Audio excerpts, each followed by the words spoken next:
स्वाधीनता संग्राम में लोक और जन की आवाज माइकल मधुसूदन दत्त से लेकर के हाली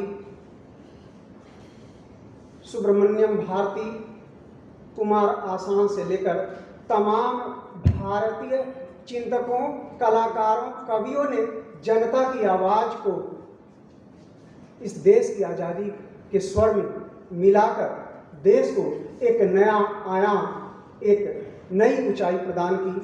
उसी पर आज चर्चा के लिए हम लोग उपस्थित हुए हैं। मैं डॉक्टर जितेंद्र कुमार सिंह संजय जी से आग्रह करूंगा, लेकिन उसके पहले मैं थोड़ा सा आपका बायोडाटा पढ़ देता हूं, क्योंकि हम लोग लेट हो चुके हैं। आप सहायक प्रोफेसर हैं और अध्यक्ष भी हैं श्री भगवान सिंह स्नातकोत्तर महाविद्यालय दुबार कला मिर्जापुर में। आपने 21 किताबों का सृजन किया, करीब 13 पुस्तकों का आपने संपादन भी किया है, 12 पुरस्कारों से आपको नवाजा गया है और 30 पुस्तकों के आसपास आपने भूमिका और अनुशंसा भी लिखी है। आकाशवाणी प्रयागराज केंद्र से आपने लगातार कविता, वार्ता, साक्षात्कार प्रकाशित किए और इसके उपरांत आपको और कई पुरस्कार मिले हैं। मैं बस इतना ही पढ़ूंगा, चूंकि परिचय बहुत बड़ा है। समय के अभाव को देखते हुए मैं संजय जी से निवेदन करूंगा कि आप आएँ और कार्यक्रम में अपना वक्तव्य।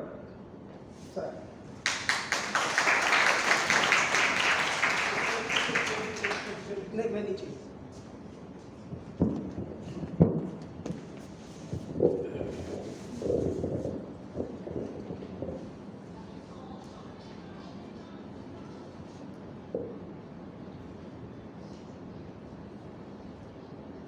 PGDAV कॉलेज नई दिल्ली एवं हिंदुस्तानी एकेडमी उत्तर प्रदेश प्रयागराज के संयुक्त तत्वावधान में आयोजित आज के इस आज़ादी के अमृत महोत्सव को समर्पित अनुष्ठान में सम्मुख बैठे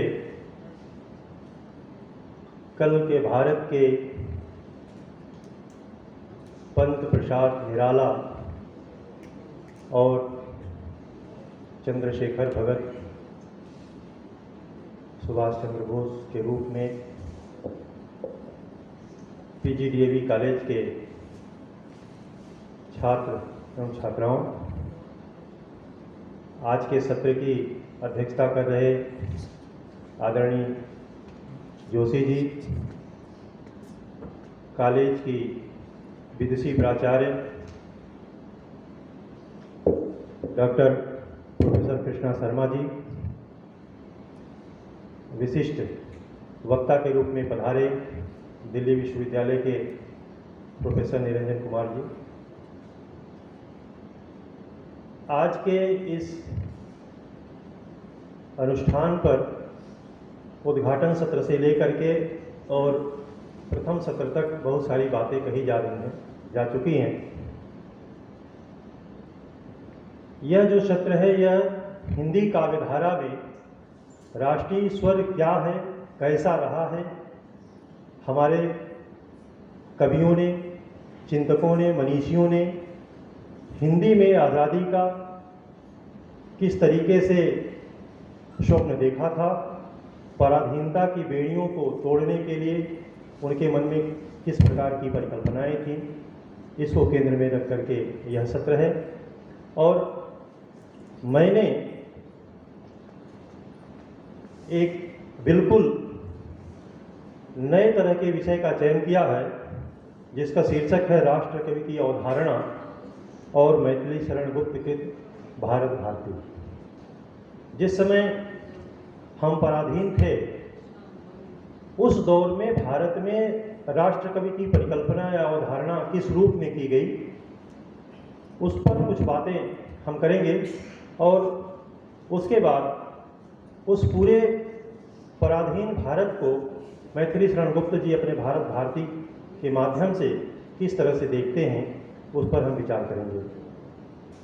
हम जब भारतीय काव्यशास्त्र या साहित्य शास्त्र की चर्चा करते हैं तो एक प्रवृत्ति परक भेद है जिसे हम राष्ट्र कवि के रूप में परिगणित करते हैं, लेकिन उस दौर में जब हमारे देश में साहित्य शास्त्र या काव्य शास्त्र की रचना हमारे आचार्यों ने की थी, तब राष्ट्र कवि ऐसा कोई महत्वपूर्ण भेद नहीं था जिसके लिए वे अलग से रेखांकित करते।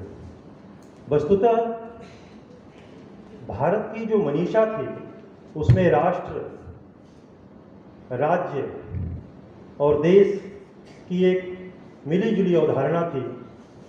हम जिस भूमि पर रह रहे थे वहाँ की जो संस्कृति थी उसको रूपायित करने के लिए जिस एक विराट चिंतन की आवश्यकता थी वह राष्ट्र और राष्ट्रीय चिंतन के रूप में हमारे सामने आता है। और इस पूरे विषय की जब उपस्थापना प्रथम सत्र में आदरणीय अवनिजेश अवस्थी जी ने की थी तो उन्होंने आज़ादी के उस पूरे अनुष्ठान को न केवल पिछले 70 साल बल्कि हिंदी साहित्य के आदिकाल से मध्यकाल से लेकर के आज तक को एक सूत्र में पिरो दिया था। मैं उन सभी प्रसंगों पर चर्चा नहीं करूंगा, मैं केवल बात यहाँ से प्रारंभ करता हूँ कि हमारा जो देश है भारत, उसकी एक राष्ट्रीयता की कल्पना पुराणों में है, वेदों में है।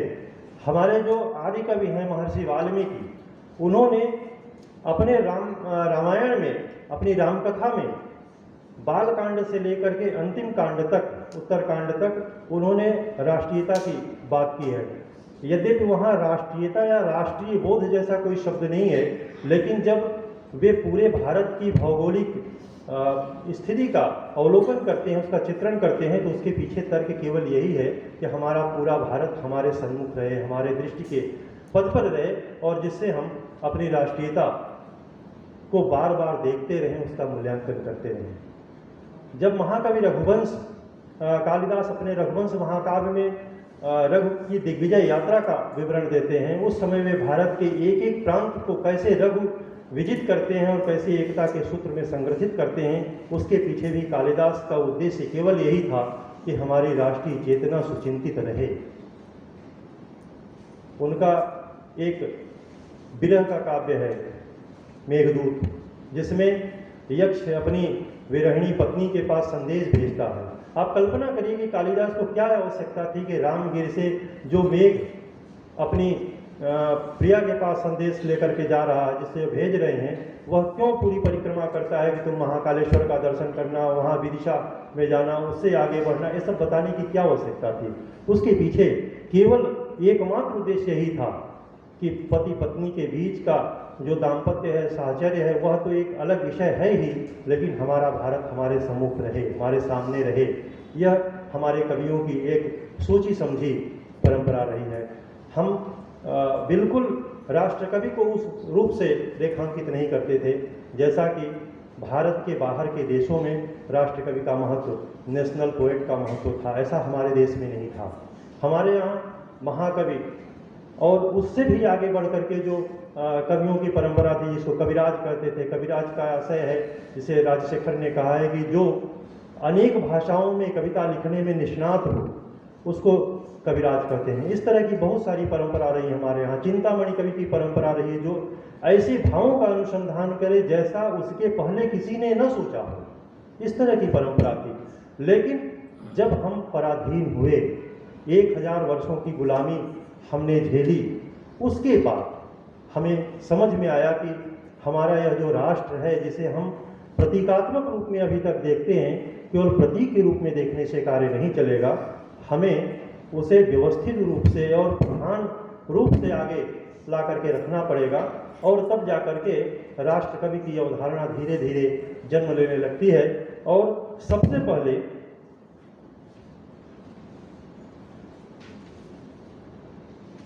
जब हम राष्ट्र कवि के विषय में सोचना शुरू करते हैं तो एक जर्मन का कवि है, विद्वान है गेटे, जो ये कहता है कि राष्ट्र कवि वह है जो अपनी जाति के इतिहास की सभी प्रमुख घटनाओं को पारस्परिक संबंधों का अनुसंधान पा लिया हो, जिसने अपने देश के इतिहास को, भूगोल को जान लिया हो, वह राष्ट्र कवि है। और इसके बाद जो है आगे चल करके दिनकर एक बात कहते हैं कि राष्ट्र कवि वह वैनतेय है, वैनतेय अर्थात गरुण, वह गरुण है, वह वैनतेय है जो बहुत ऊंचाई से उड़ता है और जो अपने एक पांख में अपनी पूरी अतीत की घटनाओं को समेट कर रखता है और दूसरी पांख में आने वाले भविष्य को समेटता है, आने वाले भविष्य का निर्माण करने का स्वप्न देखता है, वह ऐसा गरुड़ है। इसके बाद जब हम आगे चलते हैं तो संस्कृत के रचनाकारों की ओर देखते हैं कि उन्होंने राष्ट्र कवि को किस रूप में देखा है। आधुनिक काल के एक संस्कृत के बड़े आचार्य हैं प्रोफेसर अभिराज राजेंद्र मिश्र। उन्होंने अभिराज यशोभूषणम नामक अपने लक्षण ग्रंथ में राष्ट्र कवि को परिभाषित करते हुए लिखा है, राष्ट्र वैशिष्ट्य संदर्शी प्रकृष्टम काव्यम उत्तमम प्रस्तुवन कथया शैल्या जायते राष्ट्रीय कवि बिंबैश्च कल्पनाभिश्च चारित्र्यादि विशेषणैः स्वराष्ट्रम मूर्तिमत कुर्वन् ख्यातो राष्ट्र कविर्भवेत्। राष्ट्रभक्ति रसस्तस्मात् मान्यः सर्वै पृथग्रशः नान्तर्भावो यतस्तस्व संभव हीर सांगर्ये। इस तरह की बात वे कहते हैं कि जो राष्ट्र की बात करता है, अपने कथा में, अपने काव्य में, अपनी शैली में राष्ट्र को उपस्थित करता है और पृथक रूप से राष्ट्र रस की परिकल्पना करता है, वह राष्ट्र कवि है। और इन समस्त तथ्यों को, परिभाषाओं को समेटते हुए मैंने अपनी एक घनाक्षरी छंद में राष्ट्र कवि को परिभाषित करने का प्रयत्न किया है। वह मैं घनाक्षरी आपके सम्मुख प्रस्तुत कर रहा हूँ कि राष्ट्र कवि कौन है। और उस पूरे निकष पर आप मैथिली शरण गुप्त को, दिनकर को या और जो भी हमारे हिंदी के महत्वपूर्ण राष्ट्र कवि हैं उनको आप देखिए और विचार करिए कि वे कैसे लोग थे जिन्होंने अपने पूरे जीवन को राष्ट्र के निर्माण के लिए समर्पित किया है। मौलिक मनीषा है, समग्रता है, दिव्ययति।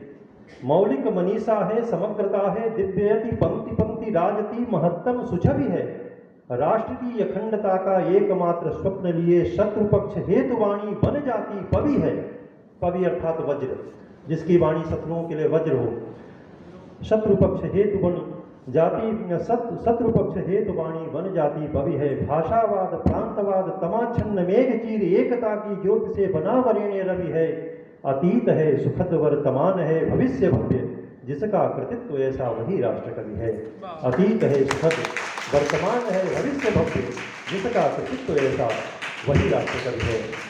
और निश्चित रूप से आधुनिक काल में राष्ट्र कवि की अवधारणा हुई, प्रकट हुई और राष्ट्र कवि के रूप में हमारे देश में सबसे पहला नाम आता है बंकिम चंद्र चटर्जी का, जिन्होंने अंग्रेजों का जो राष्ट्रगान था उस राष्ट्रगान के विरोध में वंदे मातरम की रचना की थी 7 नवंबर 1876 को। और उस वंदे मातरम में जो प्रारंभ के 2 पद हैं वे संस्कृत में हैं, शेष पद बांग्ला में हैं। उसका फिर अनेक लोगों ने अलग अलग भाषाओं में अनुवाद किया। सुब्रमण्य भारती ने उसे तमिल में प्रस्तुत किया, खुद गुरुदेव रविन्द्रनाथ टैगोर ने उसे स्वरबद्ध किया और अरविंदो घोष, जिन्होंने पांडिचेरी में जाकर के अपना एक बहुत बड़ा आश्रम बनाया और जिन्होंने राष्ट्र जागरण का बहुत बड़ा कार्य किया, उन्होंने बंकिम चंद्र चटर्जी जी को राष्ट्र ऋषि कहा और उन्होंने कहा कि बंकिम चंद्र चटर्जी हमारे देश के प्रथम राष्ट्र कवि हैं। यहाँ से हमारी परंपरा राष्ट्र कवि की शुरू होती है आधुनिक काल में। और उसके बाद दूसरा नाम हमारे राष्ट्र कवियों की पंक्ति में जुड़ता है गुरुदेव रविंद्रनाथ ठाकुर का, रविन्द्रनाथ टैगोर का, जिन्होंने अपने भारत के लिए भी एक राष्ट्रगान लिखा। यद्यपि उन्होंने भारत के लिए राष्ट्रगान सोच विचार करके नहीं लिखा था, उन्होंने तो कविता 1911 में लिखी थी, लेकिन उस पूरी कविता का, भारत भाग्य विधाता जो कविता है, उस गीत का प्रथम पद हमारे भारत का राष्ट्रगान है। और उनकी एक और कविता थी जो उन्होंने बांग्ला में लिखी थी, आमार सोनार बांग्ला, जिसे बांग्लादेश का कालांतर में राष्ट्रगान घोषित किया गया। वे पूरे विश्व के एकमात्र ऐसे कवि हैं जिनके 2 गीत 2 अलग अलग देशों के राष्ट्रगान हैं। और हम जब राष्ट्रगान को पढ़ते हैं, अपने जनगण मन को पढ़ते हैं, तो कई बार आलोचकों के द्वारा यह भी कहा जाता है कि उन्होंने जॉर्ज पंचम की स्तुति में इसे लिखा था। मैं बड़ी विनम्रता के साथ कहता हूँ कि एक बार इस तरह का आक्षेप लगाने से पहले हमें पूरे उस भारत भाग्य विधाता गीत को पढ़ना चाहिए, और विशेषतः उसका जो चौथा और पांचवां बंद है उसे पढ़िए। मैं आपको उसका पांचवां बंद सुनाता हूँ, जिसमें वे लिखते हैं, रात्रि प्रभातिल उदित रवि छवि पूर्व उदयगिरि भाले। रात्रि प्रभातिल उदिल रवि छवि पूर्व उदयगिरि भाले। गाहे विहंगम पुण्य समीरण नव जीवन रस ढाले। तव करुणारुण रागे निद्रित भारत जागे। तव चरणेन तमाथा। इसमें ध्यान दीजिए कि अगर वे जॉर्ज पंचम की स्तुति कर रहे होते तो वे इससे न कहते कि यह जो रात्रि धीरे धीरे व्यतीत हो रही है और प्रभात का आगमन होने वाला है, प्राची में सूरज निकलने वाला है, वह भारत के लिए शुभ हो, ऐसा वे जॉर्ज पंचम से नहीं कर सकते। और एक शोषक जो शासक है, जो हमारा शोषण कर रहा है, वह क्यों चाहेगा कि हम स्वतंत्र हो जाएं? वह हमें दास्ता से मुक्त क्यों करना चाहेगा? वे आगे फिर लिखते हैं, तव करुणारुण रागे निद्रित भारत जागे। जो यह भारत अभी निद्रित है, तुम्हारी करुणा से, आपकी करुणा से वह जागृत हो। जॉर्ज पंचम को क्या पड़ी थी कि वह करुणा करके हमें जागृत करे? इसलिए हम इसको मानने के लिए कतई तैयार नहीं है कि उन्होंने उसकी स्तुति में लिखा था। कभी जो कुछ लिखता है वह केवल अभिधा में नहीं लिखता, उसके साथ व्यंजना और लक्षणा शब्द शक्तियाँ भी कार्यरत रहती हैं। हो सकता है कि उन्होंने 1911 में उनके आगमन में भारत भाग्य विधाता गीत लिखा हो, लेकिन उसका जो धन्यार्थ है वह बहुत आगे का है, जिसमें वो कहते हैं, जय जय जय हे जय राजेश्वर भारत भाग्य विधाता। वह राजेश्वर जॉर्ज पंचम नहीं, वह राजेश्वर हमारे परमपिता परमेश्वर हैं। इस तरह से यह परंपरा आगे बढ़ती है। और अब आती है बात हिंदी में राष्ट्रकवि की। सन 1936 में काशी में मैथिली शरणगुप्त जी का अभिनंदन समारोह होता है, और उस अभिनंदन समारोह में राष्ट्रपिता महात्मा गांधी उन्हें मैथिली मान ग्रंथ भेंट करने के लिए काशी जाते हैं, और काका कालेलकर जैसे गांधीवादी विचारक उसमें मैथिली शरणगुप्त जी का स्वागत करने के लिए, स्वागत भाषण करने के लिए वहाँ पधारे होते हैं। और मैथिली मान ग्रंथ गुप्त जी को भेंट करने के बाद राष्ट्रपिता महात्मा गांधी बड़े मनोविनोद में कहते हैं कि मैं बनिया हूँ और गुप्त जी भी बनिए हैं। इस राष्ट्र ने मुझे राष्ट्रपिता बनाया, तो गुप्त जी राष्ट्रकवि तो हो ही सकते हैं। उन्होंने बड़े मनोविनोद से आपसी संवाद के तहत इस बात को कही थी। लेकिन गुप्त जी के लिए जो उन्होंने मनोविनोद में राष्ट्रकवि का प्रयोग किया, वह धीरे धीरे गुप्त जी की काव्य प्रतिभा का परिचायक हो गया, और गुप्त जी के अनुयायियों ने, जो गुप्त जी की कविता के प्रशंसक थे, उन्होंने लिखना प्रारंभ किया कि विश्व वंदे बापू के द्वारा राष्ट्रकवि की उपाधि से सत्कृत बाबू मैथिली शरणगुप्त। इस तरह से गांधी जी के साहचर्य से मैथिली शरणगुप्त जी राष्ट्रकवि होते हैं, और गांधी जी के साहचर्य से केवल मैथिली शरण जी ही नहीं, बल्कि उनके साबरमती आश्रम में जिस गीत को गा करके प्रातः जागरण होता था, उठ जाग मुसाफिर भोर भई, उसके रचनाकार पंडित बंशीधर शुक्ल, जो कालांतर में उत्तर प्रदेश की विधानसभा में विधायक के रूप में भी गए, उनको भी राष्ट्रकवि कहा गुप्त जी ने, गांधी जी ने। सोहनलाल द्विवेदी जो सेवाग्राम में रहते थे, जिनकी एक पुस्तक ही सेवाग्राम नाम की है, इंडियन प्रेस ने उसे प्रकाशित किया है, उनको गांधी जी ने राष्ट्रकवि कहा। इसके बाद झांसी में आप जाइए, घासीराम व्यास, शायद बहुत कम लोग नाम सुनते होंगे, घासीराम व्यास को गांधी जी ने राष्ट्रकवि कहा। और सुब्रमण्य भारती भी इन्हीं जैसे हिंदी कवियों की जैसे गांधी जी को प्रिय थे, उनको भी गांधी जी ने राष्ट्रकवि कहा। यह एक राष्ट्रकवि की परंपरा चल रही थी। और फिर दिनकर का नाम आता है। दिनकर ने कहा कि मैं इनमें से किसी को प्रतिभा संपन्न नहीं मानता, मैं इनको राष्ट्रकवि नहीं कहता, नहीं मानता। दिनकर ने इसका विरोध किया था। फिर नेहरू जी ने उन्हें कहा कि मैं आपको राष्ट्रकवि मानता हूं, और दिनकर राष्ट्रकवि होते हैं। और अगर आप समानांतर तुलना करिए तो मैथिली शरण गुप्त या इस परंपरा के जितने कवि हैं उनमें सर्वाधिक प्रशस्त कार्य दिनकर जी का है। लेकिन यहाँ कोबड़ छोट कहे अपराधु यह मैं नहीं कर रहा हूँ, न मैं कह रहा हूँ। मेरा विषय तो केवल भारत भारती पर केंद्रित है। मैं अपनी सारी बात भारत भारती को केंद्र में रखकर ही कहूँगा। जब भारत भारती गुप्त जी लिख रहे होते हैं उसी समय महात्मा गांधी का भारत में आगमन होता है अफ्रीका से। यह दो बड़ी घटनाएं होती हैं। महात्मा गांधी भारत आते हैं, उसी कालखंड में मैथिली शरण गुप्त जी ने भारत भारती की रचना की थी सन 1912 में। कहीं कहीं इसकी रचना का काल 1911 भी मिलता है, कहीं 13 भी मिलता है। इस पर नागरिक विचारणी सभा का जो मैथिली शरण गुप्त विशेषांक प्रकाशित हुआ है उसमें डॉक्टर सूर्यरंजन देव, श्री सूर्यरंजन देव जी का एक लेख है, उसको आप लोग पढ़िएगा कभी समय मिलेगा तो। उसमें उन्होंने बड़े विस्तार से लिखा है कि भारत भारती की कितनी तिथियां हैं, कि वह 11 में छपी, कि 12 में छपी, कि 13 में छपी, कब लिखी गई, इस पर उन्होंने बड़े विचार से लिखा है। लेकिन मेरे पास भी संयोग से जो भारत भारती की प्रति है वह प्रथम संस्करण ही है, जिसे मैंने उनके बेटे उर्मिला चरण गुप्त जी से प्राप्त किया था। उसमें भी प्रथम संस्करण ही लिखा हुआ है और वह 1912 में प्रकाशित लिखी गई थी, 1914 में प्रकाशित हुई थी। उस भारत भारती में गुप्त जी ने भारत भारती को 3 खंडों में विभाजित किया है। पहला खंड है अतीत, जिसमें वे भारत के गौरवशाली अतीत का स्मरण करते हैं और उस अतीत को स्मरण करते हुए उनके भीतर एक कसक उठती है कि हमारा क्या अतीत था, हमारा क्या गौरवशाली इतिहास था, हमारे भारत के क्या स्वर्णिम पृष्ठ थे और आज कैसे हो गए हैं। और उन स्वर्णिम पृष्ठों को याद करते हुए गुप्त जी एक बात और कहते हैं कि यद्यपि हमारा इतिहास पूरा नहीं लिखा गया है जिससे हम अपने गौरवशाली अतीत को ठीक से समझ सकें, लेकिन इतना कम भी नहीं हमारे सामने है कि जिसे हम अंदाजा न लगा सके कि हमारा अतीत कैसा था। और उस अतीत का मूल्यांकन करते हुए हरगीतिका छंद में वे पूरे भारत भारती की रचना करते हैं। कहते हैं, भूलोक का गौरव प्रकृति का पुण्य लीला स्थल कहाँ।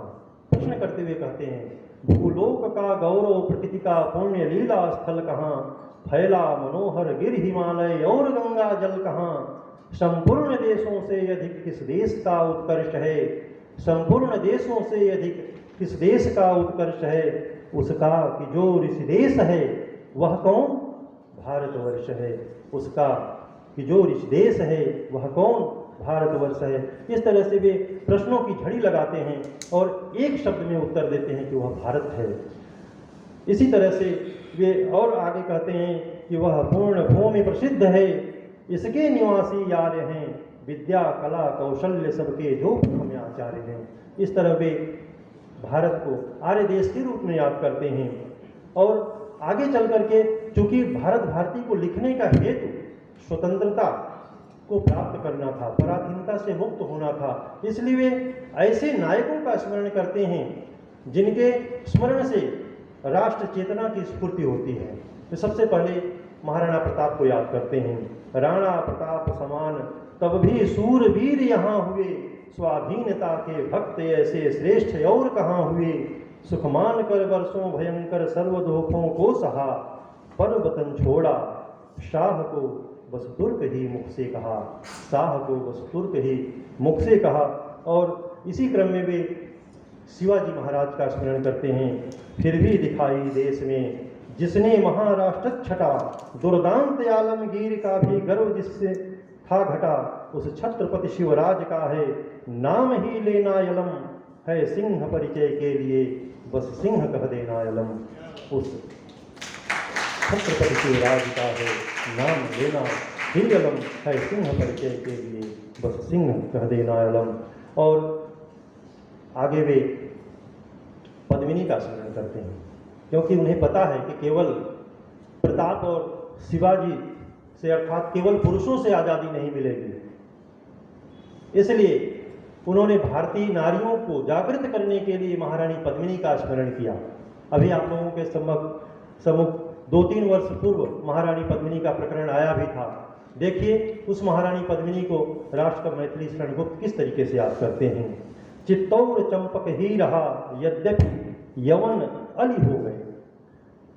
यहाँ भारत भारती वो लिख रहे हैं राष्ट्र जागरण के लिए, लेकिन आप हर समय याद रखिए कि मैथिली शरण गुप्त उस दौर के कवि हैं जहाँ सद्य रीतिकाल व्यतीत हुआ होता है। एक हमारे यहाँ कवि परंपरा में कहा जाता है कि चंपा जो फूल है उसकी सुगंध भौरा नहीं लेता, उसके पास भौरा नहीं जाता है। तो उन्होंने चित्तौर को चंपा कहा है और मुगल को, अकबर को अली कहा, भौरा कहा है कि वह जो अकबर है वह भौरे की तरह से है और चित्तौर चंपा के पुष्प की तरह है, वहाँ अकबर नहीं पहुँच रहा है। वो कहते हैं चित्तौर चंपक ही रहा, यद्यपि यवन अली हो गए, धर्मार्थ हल्दी घाटी में कितने सुभट बलि हो गए। कुलमान जब तक प्राण तब तक यह नहीं तो वह नहीं, मेवाड़ भर में वक्रताएं गूंजती ऐसी रहीं। विख्यात वे जौहर यहाँ के आज भी हैं लोक में, हम मग्न हैं उन पद्मिनी सी देवियों के शोक में। आज स्त्रियां निज धर्म पर मरती हुई डरती नहीं, साद्यंत सर्व सतित्व शिक्षा विश्व में मिलती नहीं, साद्यंत सर्व सतित्व शिक्षा विश्व में मिलती नहीं। इस तरह से उन्होंने भारतीय नारियों को, भारतीय स्त्रियों को प्रेरित करने के लिए महारानी पद्मिनी का चरित्र सम्मुख रखा। और अतीत को याद करते हुए मैथिली शरण जी का मन नहीं भरा, क्योंकि केवल अतीत के स्मरण से कार्य सधने वाला नहीं है। अतीत से हम प्रेरणा ले सकते हैं, लेकिन भविष्य हमारा प्रसिद्ध तभी होगा जब हम वर्तमान को सुरक्षित करेंगे, वर्तमान को समृद्ध करेंगे, वर्तमान को बचाएंगे। गुप्त जी जिस कालखंड में थे उस कालखंड में बहुत सारी परिस्थितियां विपरीत थीं। हम आज के साहित्य को, आज की पत्रकारिता को और आज के बहुत सारे मूल्यों और मानदंडों को देख करके कहते हैं कि हम अधोपतन की ओर जा रहे हैं। यह केवल आज का प्रश्न नहीं था। जिस दौर में गुप्त जी काव्य रचना कर रहे थे उस समय भी यही स्थिति थी। उस समय जो लिखा जा रहा था वह भी चिंतनीय था। उस समय के लेखकों को प्रश्न चिन्ह के कटघरे में रखते हुए गुप्त जी लिखते हैं, लिखाड़ ऐसे ही यहाँ साहित्य रत्न कहा रहे, लिखाड़ ऐसे ही यहाँ साहित्य रत्न कहा रहे। वे वीर वैतरणी नदी का है प्रवाह बहा रहे, वे हैं नरक के दूत किंबा सूत हैं कलिराज के, वे मित्र रूपी शत्रु ही हैं देश और समाज के।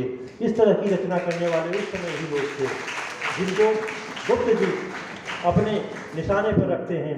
और जो उस समय का साहित्य था कुछ वैसी ही स्थिति पत्रकारिता की भी थी। अभी आपने पिछले सत्र में उस पत्रकारिता को देखा, सुना, उन पत्रकारों के चरित्र को भी आपने सुना जिन्होंने आज़ादी की लड़ाई के लिए अपने प्राणों को निछावर कर दिया। एक तरफ हमारे सामने प्रताप जैसा अखबार है, गणेश शंकर विद्यार्थी जैसे पत्रकार हैं, बालकृष्ण भट्ट जैसे पत्रकार हैं, महामना मदन मोहन मालवीय जैसे पत्रकार हैं, केसरी के संपादक लोकमान्य तिलक जैसे लाल बाल है, सब कुछ है। लेकिन उसी दौर में कुछ ऐसे भी पत्रकार थे, कुछ ऐसे भी अखबार थे जो राष्ट्र और राष्ट्रीयता के विपरीत बह रहे थे, जिनके लिए अंग्रेजी सरकार की प्रशंसा करना, उनकी चाटुकारिता करना ही सब कुछ था।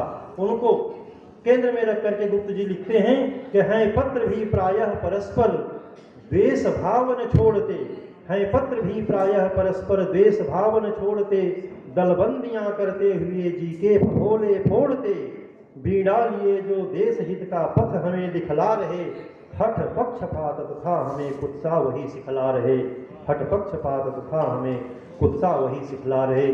यह हमें याद रखना चाहिए कि गुप्त जी यह पंक्ति आज से 111 वर्ष पूर्व लिख रहे होते हैं। तब से हिंदी पत्रकारिता के इस गंगा में न जाने कितना जल बह गया है। आज की जो पत्रकारिता है, आज का जो मीडिया का स्वरूप है, वो आपसे छिपा नहीं है, सब कुछ आप जानते हैं।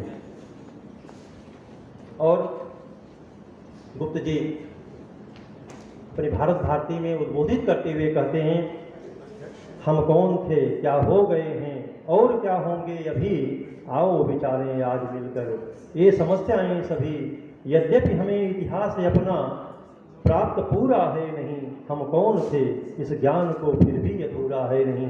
यही बात वे अपने भारत भारती के दूसरे सर्ग में कहते हैं, हम कौन थे क्या हो गए हैं जान लो इसका पता, हम कौन थे क्या हो गए हैं जान लो इसका पता, जो थे कभी गुरु है न उनमें शिष्य की भी योग्यता, जो थे सभी से अग्रगामी, आज पीछे भी नहीं है दिखती संसार में विपरीतता ऐसी कहीं। और अंतिम में जो उसका भविष्य सर्ग है उसमें बहुत सारी बात करते हैं, और भविष्य सर्ग को पूरा करने के बाद वे 4-5 छंदों में भारत भारती को समेट करके समाप्त करते हैं। वही जो 4-5 छंद हैं उसमें से एक छंद से मैं अपनी बात समाप्त करता हूँ। सबकी नसों में पूर्वजों का पुण्य रक्त प्रवाह हो, गुणशील साहस बल तथा सब में भरा उत्साह हो, सबके हृदय में सर्वदा समवेदना की दाह हो, हमको तुम्हारी चाह हो, तुमको हमारी चाह हो, हमको तुम्हारी चाह हो, तुमको हमारी चाह हो। डॉक्टर जितेंद्र जी, आप लोगों ने संस्कृत से लेकर के हिंदी के प्रमुख कवियों और उनके काव्य को सुना, इससे आपका ज्ञानवर्धन हुआ, आगे होता ही रहेगा। क्या मुझे इजाजत है? मैं एक छोटी सी कविता पढ़ता हूँ।